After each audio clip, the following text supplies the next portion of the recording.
4 true Halloween scary stories. Tonight, we start this series off with some creepy stories for Halloween. So, in the Halloween spirit, don't be too scared to trick or treat.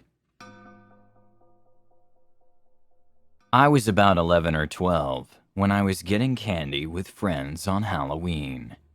It started getting pretty late, so we all decided to split up and go home. I was going down this one street that was really dark, and this dude came out of his house as I was passing by, and I heard, "Hey, I could use your help." I'm usually always willing to help, and I didn't stop to think that maybe it isn't such a great idea to stop and help a complete stranger in the dark. So, I stopped and waited for him to approach me, and he came pretty close to me and said, "Can you please get in my car and start it for me, while I look at the engine?" He had a really weird look on his face. I ended up getting really bad vibes and said, "I actually really gotta get home." I could barely finish my sentence before he said, "Oh, it's okay. You don't have to go home. I'm a nice guy and I just need some help. Please get in my car and help me. I'll give you a lot of candy for your help." I started backing away, and every time I stepped back, he stepped closer. My heart was racing. He didn't necessarily do anything bad at all, but it was just the way he was talking to me, approaching me, and standing too close for comfort. I ended up just saying, "I really have to go home. I'm sorry," and started walking really fast. And when I turned onto the next block, I ran really fast. I still think about it all the time, because I'm not totally sure what his actual intentions were. Maybe he genuinely needed help, but I had a feeling all over my body to just run. I know it sounds cliche, but this really did happen on Halloween. I don't remember my exact age, but I do remember that I was Charmeleon for Halloween that year. It was hot, being in Houston, but I enjoy the heat, so it really didn't bother me that much. Anyway, my dad had taken me trick-or-treating around our suburban neighborhood that night. We were passing between 2 homes with garages that faced out onto the street. They were corner homes. These houses were known for giving out the best candy and having the coolest costumes. I knew them as the scary houses. Being the wimp that I was, I kept my head down and tried to scurry past them, knowing that they wanted to scare me. When I had walked far enough, I turned around to see my dad laughing. "You can come back, sweetie. It's okay," he said. Everyone was looking at me. Then, I noticed a guy standing behind my dad. He didn't have any skin. He was all muscle, dripping blood all over the concrete. It was Halloween. I thought it was a costume. Then, he walked through my dad, like a ghost floating through a wall, as if he wasn't even there. My dad looked confused as he saw my face twist into pure horror. I quickly turned and ran as fast as my little legs could take me. In cliché fashion, I tripped as I was running. I shoveled my candy back into my bucket, along with dirt and grass from a neighbor's yard because I was shoveling so fast. Then, I got on my feet and bolted to my house. When I got home, I locked every single door and window and started crying. My poor father was still outside. I remember talking to my mom, and her calming me down after that. She let my dad back in. When I mentioned it to him, he said he hadn't seen anything, and looked genuinely concerned. I never saw the skinned man again, but it creeps me out to this day. This past Monday, my coworkers and I returned to our hotel from a day of work out in the field. Rebecca and I walked to our rooms, and as we stood outside of our rooms, I opened mine, and I saw someone in the bathroom. I said hello.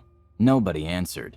My first instinct was that it was a cleaning lady in there for some reason, and then I saw my bag with my clothes in her hands. I said to my coworker, "There's a woman in my room." Then I asked the woman, "What are you doing with my stuff?" It gets a little bit fuzzy here, because I cannot remember everything I said and what she said, but she kept mumbling about how her key still worked. How it still worked, and that's how she got in. I was in shock, and she was obviously very flustered, having been caught mid-robbery. She dropped my bags and fumbled around with her purse and a white plastic bag.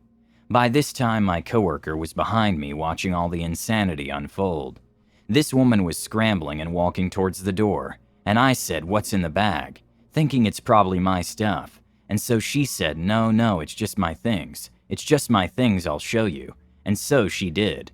I looked and I did not see anything of mine, and so since I'm obviously in shock at this time, I let her leave. I went into my room and it was ransacked. I did a quick look around to see if anything had been taken. All of my electronics were still there. Then I went into the bathroom and I saw my underwear, my bikini, and my clothes shoved into my own bags randomly. Even my passport was shoved in there. Then I looked on the counter and I saw that she got into my medication. I'm not sure what was going through my head at that moment, other than I wanted it back, so I ran out the door to go find her. I ran to the laundry room downstairs and out to the sides of the hotel, and I didn't see her. I realized I was never going to find her, so my coworker and I went down to the lobby to tell them what happened, and then we called the police. We went back up to my room to wait, and I noticed that there was a metal bat on my bed, a little larger than one of those novelty wooden bats you can get at a baseball game. But there was also a flashlight on the end. She must have left it behind in her hurry. She also left behind a necklace that must have fallen out of her bag when she was scrambling with mine. I was mostly freaking out at this point because I thought that she had gotten away with my medication that I needed. The police got there and took our statements and looked around the room as well. One thing that I noticed was there were bits of drywall in the sink, and I pointed that out to the cops, but none of us really knew where it came from. We started looking at the door and the windows to see if she pried her way in somehow, but there was nothing. So we kind of just went with the idea that she had a spare key or something, even though the hotel front desk was adamant that there's no way that could be. The officer that came brought 2 more officers as backup because they thought the woman might still be in the vicinity. But after our statements were taken, there was nothing else they could really do, so they left. I sat down to finally make some calls to tell people, and as I'm on the phone, I'm thinking about the drywall in the sink, and it still didn't make sense to me. So I'm on the phone and looking at the drywall and the mirror on the wall right above it, and then it hit me. I got my coworker and asked her to help me pull at this mirror on the wall. And we took the mirror down, and there's a hole there just big enough for a desperate junkie to squeeze through.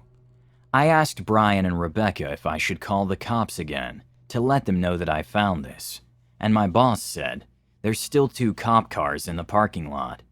So I went down to tell them, and the female cop kinda rolled her eyes at me, but the young guy said, "I'll come check it out." They both came back up, looked in the hole, and found a pillow, blankets, cigarettes, clothes, toothbrushes. This woman had been living in the wall behind my mirror for God knows how long. She had access to me in my room at all times. I know it might be hard to picture. There was a crawl space about 2 feet wide in between the 2 rows of rooms. One of the officers called the original officer to come back and take pictures of this. She explained to him what was going on, and all I hear over the radio is "no freaking way." He comes back, takes pictures, and is just as mind blown as the rest of us. Obviously, we packed up and left immediately. What's even crazier is she's probably been there a long time. The last time we stayed at this hotel, I would randomly smell cigarette smoke, and I assumed someone was smoking in their bathroom, and it was traveling through the vents. But nope. A junkie was smoking just on the other side of my mirror. She had access to other rooms, too. The holes in the walls were from a renovation, and the hotel hadn't properly patched and just covered it up with mirrors. She could have been hanging out in people's rooms when they were gone. One time, I went to the bar with one of my friends. I had just turned 21, so I haven't been to a lot of bars up to that point. My friend was drinking on the way to the bar, so he was already pretty drunk when we got there. When I sat at the bar, a cute girl came and talked to me and my friend. She said her name was Candace, and I noticed she had really bright red hair. I assumed she dyed it. It was pretty, but unnatural. Anyways, this girl was flirting with me and my friend. She could tell my friend was already very drunk. To be honest, I played along like I was drunk already too, since it seemed to be working for my friend. I didn't know if she was just trying to get free drinks, so I told her we didn't have much money. She offered to buy us drinks. She kept buying us drinks, and I started to get confused as to who she liked, between me and my friend. My friend went to the bathroom. Before he came back, he was kicked out by the bouncers, because he was too drunk. Candace and I went outside with him. She kept telling him to come home with her. He was so out of it he could barely answer her. I told her he was too drunk, and that I couldn't let him go anywhere. I didn't want him to wake up hungover in some random house with no car, and no idea what happened. Candace kept pushing it, saying that she would take care of him. But I told her no, because I had to stay with him, and I was more sober than he was, and he was my responsibility. I told her the only way he was going anywhere was if I tagged along. I assumed she thought I was jealous or cock-blocking, but my friend could barely stand, and lost interest in Candace at that point. She immediately started flirting with me, and offered to get my friend a taxi to drive him home. Then, she said we could go to her place alone. At this point, I had a few drinks, and I was pretty buzzed, so I agreed. We took my friend to the taxi and walked to her car. I slightly stumbled on the way to her car. "Wow, you're pretty drunk, huh?" she said, smiling as she held onto my arm. "Yeah," I said. I don't know why, but I just felt slightly shy and anxious. Everything was just happening too easy for me, so I felt uneasy. We got in her car and drove down the street. "Want to stop at the liquor store and get some more to drink? I'll buy it, so don't worry about paying," she offered. I didn't want to drink any more than I already did. I was already buzzed, and wanted to be able to carry myself throughout the rest of the night. Sometimes I make myself look stupid when I'm drunk, so I didn't want to ruin anything with Candace, more than I already did earlier with telling her my friend was too drunk. I told her I was already drunk enough, but she insisted. I didn't want to seem lame, so I told her to get me a pint of liquor with some apple juice to chase it. She went in the store and came out with a lot more than just a pint. I assumed she wanted to drink more, and that's why she got a big bottle instead of a pint. On the car ride back to her place, we passed the bottle back and forth, but she took tiny sips. I tried to take tiny sips, but she kept passing me the bottle and telling me to drink. I somehow managed to drink all of my apple juice, and pretend to drink the bottle by spitting the liquor in the apple juice bottle. I tossed the apple juice bottle full of liquor out the window before she saw it. I didn't want her to know I was acting drunker than I was. She actually believed I was sloppy drunk when I was simply buzzed. I took a couple more sips of liquor and finished the bottle. Throughout the car ride, I called her the wrong name a couple of times to get a reaction out of her. She didn't react to it. She just kept letting me call her Carla without correcting me. For some reason, I thought she lied to me about her name initially. We drove up to her house. I pretended to trip and stumble into her front door. She helped me walk inside by holding me up. She opened her front door, which was unlocked. We walked in her house. She closed her front door and then locked it. I thought that was strange, but assumed she didn't want anyone walking in on us. I told her that I had to use the bathroom. I walked into her bathroom, locked the door, and looked in the mirror. I just felt strange. I felt like something was off. I felt myself becoming more drunk from finishing the bottle earlier. I turned on the sink to make noise, and made myself puke up the liquor I drank. I flushed and went to the sink and started drinking the tap water out of my hands to sober up. I just didn't want to be drunk, but I still wanted to hook up with Candace, so I wanted to pretend to be drunk. I turned the sink off and I could hear her talking to someone saying, "He's drunk as hell. He can barely stand up. You do it." Who was she talking to? And do what? I walked out of the bathroom and into the living room. The moment I stepped into the living room, I saw her walking into another room. All I could see was the back of her head. That strange, very bright red hair went into another room. I didn't see her face or anything. I just saw her walk fast into the room. The living room was pretty dark. "Hey, where are you going?" I slurred like I was drunk. She walked back into the dark living room and up to me. "Let's go in my room," she said. I looked at her bright red hair, and then into her eyes. They were different. Her face was different. It was another girl with the same hair. That's when I realized. It was another girl with the same wig on. It was a wig the whole time. She had changed it with another girl for whatever reason. My heart felt like it stopped, but I tried to look like I had no idea it was a different girl. I kind of smiled at her, told her I just needed to use the bathroom one more time, and told her sorry I was so drunk. She said, "It's fine, just hurry up in there." I went into the bathroom and locked the door. I heard her whisper something to someone again. This time, I heard a male voice whisper back. I honestly did not concentrate on listening to exactly what she said, but there was something sketchy going on, and I had to get out of that house. I opened the bathroom window and jumped straight out of it and ran faster than I have ever ran in my life. I didn't look back at all. I just ran through the backyard, jumped the fence, ran through someone else's backyard, hit a road, and ran toward the main road. I kept running down the main road until I saw a 24-hour convenience store. Then, I ran into the front of the store in front of the camera. I called a taxi and went home. I tried thinking what would have happened that night. What was she, or they, planning that night? Why did she tell me a fake name? Why was she trying to get my friend and I so drunk? I thought maybe a robbery, but she kept spending money on us.